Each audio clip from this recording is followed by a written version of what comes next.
Good morning students.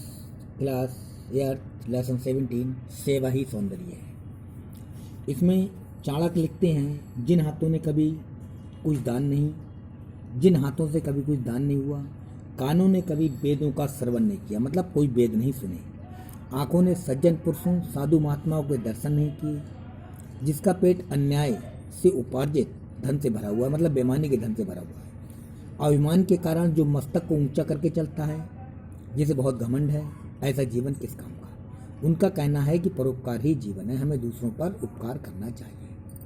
अपना पेट तो पशु भर लेता है, यह पेट पालना ही जीवन का उद्देश्य है तो मानवता क्या हो। उस मनुष्य का जीवन व्यर्थ है जो स्वार्थी है, जो अपने ही हित में लगा रहता है, उसे स्वार्थी कहते हैं। परोपकार शून्य मनुष्य प्रशंसा का मात्र नहीं बन सकता, जिसके उसके जीवन को धिक्कार है। पशु भी सदा कुछ न कुछ देते हैं, उनका चमड़ा उपकार में लगता है। जिन मनुष्यों में न तप है, न विद्या, न ज्ञान, न ध्यान, देने की भावना, न शील, न जीवन में कोई उत्तर गुण है, न ही धर्म है, वे पृथ्वी पर भार रूप पशु हैं जो मनुष्य रूप में रह रहे हैं, जी रहे हैं। रहीम एक नवाब थे। वे प्रतिदिन दान किया करते थे। जितने लोग आते थे उन्हें मुट्ठी भर सिक्के दिए जाते थे। एक दरबारी ने देखा कि एक व्यक्ति 2-3 बार पंक्ति में आकर दान ले गया। रहीम आंखें ऊपर उठाए बिना दिए जा रहे थे दान। तब दरबारी रहीम के पास आया और बोला, आप आंखें नीचे करके दान दिए जा रहे हैं, कई लोग बार बार ले जाते हैं। रहीम ने कहा, देने हारा और है जो देता है दिन रैन, लोग भरम हम पे करें या बिदनी चलें, मतलब देने वाला कोई और है, हम तो उसकी इच्छा से लोगों को दान कर रहे हैं।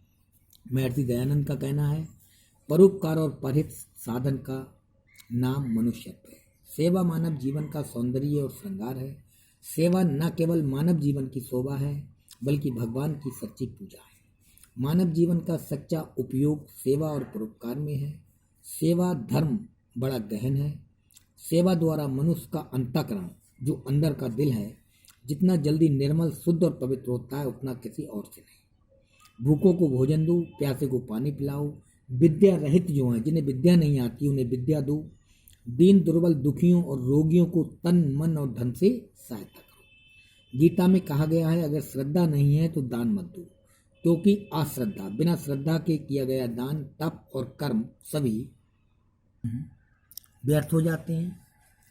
प्रसन्न और विनम्र होकर दान देना चाहिए, ना कि कुड़कर, खींचकर या दुखी होकर। दान देने से स्वार्थ बुद्धि दूर होकर आत्म तत्व का विकास होता है। सदा ये भावना होनी चाहिए कि सेवा निस्वार्थ हो। जहाँ स्वार्थ आया वहाँ सेवा से विश्वास उठ जाता है। संत कबीरदास जी ने परोपकारी मनुष्य की पीपल के वृक्ष से तुलना की है। पीपल का वृक्ष छांव देता है, उसे सुखी जीवन का आधार माना गया है।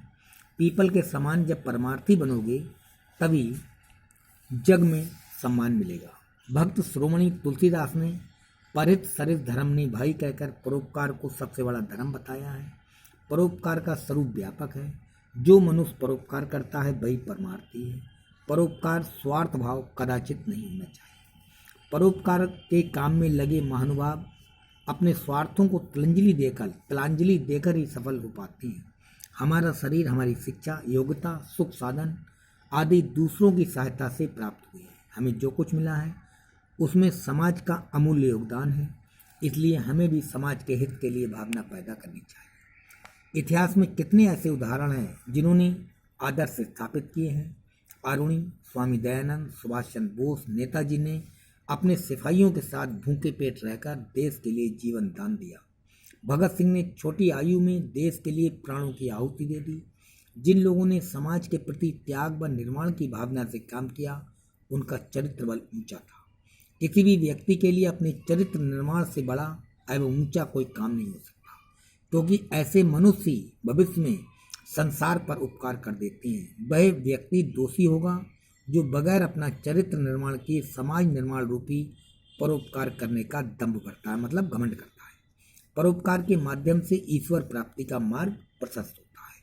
हमें इसलिए परोपकार करना चाहिए। स्वामी विवेकानंद ने कहा है, द्वेष और कपट को त्याग दो, संगठित होकर दूसरों की सेवा करना सीखो। यही हमारे देश की पहली आवश्यकता है। एक डॉक्टर अपने कार्यस्थल को मथुरा काशी समझें और रोगियों को ईश्वर की मूर्तियाँ वास्तव में मानव की सेवा ही सच्ची पूजा है। मानव मात्र में जब परोपकार, सेवा, दया, दान जैसी भावनाएं विद्यमान रहेंगी, तब तक मनुष्य, राष्ट्र और विश्व का कल्याण होता रहेगा। इस बात से हमें शिक्षा मिलती है, किसी की सेवा करना, दान देना, सम्मान करना मनुष्य के सबसे बड़े कर्म और धर्म है। कहा जाता है परोपकारी जीवन और सेवा ही सौंदर्य है। Thank you.